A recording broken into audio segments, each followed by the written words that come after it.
କଳାଚାନ୍ଦ ନାମକ ଏକ ବଙ୍ଗାଳୀ ବ୍ରାହ୍ମଣ ଥିଲେ। ସେ ଜଣେ ଭଲ ଯୋଦ୍ଧା ଥିଲେ ଏବଂ ବଙ୍ଗାଳୀ ସୁଲତାନ ସୁଲେମାନଙ୍କର ସିପାହୀ ଥିଲେ। ତାଙ୍କର ଯୁଦ୍ଧ କୌଶଳ ଦେଖି ସୁଲତାନଙ୍କ ଝିଅ ତାଙ୍କୁ ଭଲ ପାଇ ବସିଲେ। କଳାଚାନ୍ଦ ମଧ୍ୟ ତାଙ୍କୁ ପ୍ରେମ କରି ବସିଲେ।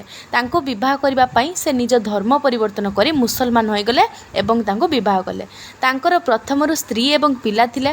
ତାଙ୍କର କଥା କଳାଚାନ୍ଦଙ୍କର ମନେ ପଡ଼ିବାରୁ ସେ ସ୍ତ୍ରୀ ପାଖରେ ନିଜ ଘରକୁ ଫେରିଯିବା ପାଇଁ ଇଚ୍ଛା ପ୍ରକାଶ କରି ଘରକୁ ଫେରି ଆସିଲେ। ସେ ମୁସଲମାନ ହୋଇଯାଇଥିବାରୁ ତାଙ୍କ ମା ତାଙ୍କୁ ଘରେ ପଶାଇ ଦେଲେ ନାହିଁ। ପୁରୀ ଯାଇ ପ୍ରଥମେ ହିନ୍ଦୁ ହେବା ପାଇଁ କହିଲେ। କଳାଚାନ୍ଦ ପୁରୀ ଜଗନ୍ନାଥ ମନ୍ଦିର ଗଲେ। ସେଠାରେ ମଧ୍ୟ ତାଙ୍କୁ ଗ୍ରହଣ କରାଗଲା ନାହିଁ। ଦୁଃଖ ଏବଂ କ୍ରୋଧରେ ଜର୍ଜରିତ ହୋଇ କଳାଚାନ୍ଦ ସେଠାରୁ କଳା ପାହାଡ଼ ହୋଇଗଲେ। ହିନ୍ଦୁ ଧର୍ମ ଏବଂ ସମସ୍ତ ହିନ୍ଦୁ ମନ୍ଦିର ନଷ୍ଟ କରିବାକୁ କଳା ପାହାଡ଼ ନିଜ ଜୀବନର ଲକ୍ଷ୍ୟ କରିନେଲେ। ସେ ସମସ୍ତ ହିନ୍ଦୁ ମନ୍ଦିରଗୁଡ଼ିକୁ ଆକ୍ରମଣ କରି ନଷ୍ଟ କରିବାକୁ ଲାଗିଲେ। ସେ ପୁରୀ ଜଗନ୍ନାଥ ମନ୍ଦିର ପହଞ୍ଚିବା ପୂର୍ବରୁ ସେବକମାନେ ତିନି ଠାକୁରଙ୍କୁ ଚିଲିକାର ଏକ ଦ୍ୱୀପଠାରେ ଲୁଚାଇ ଦେଲେ।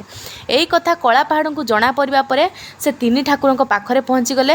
ସେ ତିନି ବିଗ୍ରହଙ୍କୁ ନିଆଁରେ ଜାଳି ପୁରା ଜଳିବାକୁ ଅପେକ୍ଷା କଲେ। ଯିଏ ସର୍ବସ୍ୱ ସୃଷ୍ଟି କରିଛନ୍ତି ତାଙ୍କର ବିନାଶ ବା କିଏ ବି କରିପାରିବ। ଅନେକ ଦିନ ପରେ ମଧ୍ୟ ତିନି ଦିଅଙ୍କର କିଛି ବି କ୍ଷତି ନ ହେବାରୁ ସେ ନଦୀକୁ ଫିଙ୍ଗିଦେଲେ। ବିଶ୍ୱର ମହାନ୍ତି ନାମକ ଏକ ବୈଷ୍ଣବ ନଦୀରୁ ଭଗବାନଙ୍କର ବ୍ରହ୍ମକୁ ପାଇବା ପରେ ଏକ ମନ୍ଦିରରେ 7 ବର୍ଷ ପୂଜାର୍ଚ୍ଚନା କରାଯାଇଥିଲା। ପରବର୍ତ୍ତୀ ସମୟରେ ପୁଣି ଠାକୁରଙ୍କୁ ଶ୍ରୀକ୍ଷେତ୍ର ନିଆଯାଇ ନବକଳେବର କରାଯାଇଥିଲା। ଭଗବାନ ପୁଣି ନିଜର ଭକ୍ତକୁ ଦର୍ଶନ ଦେଇ ଧନ୍ୟ କରାଇଥିଲେ।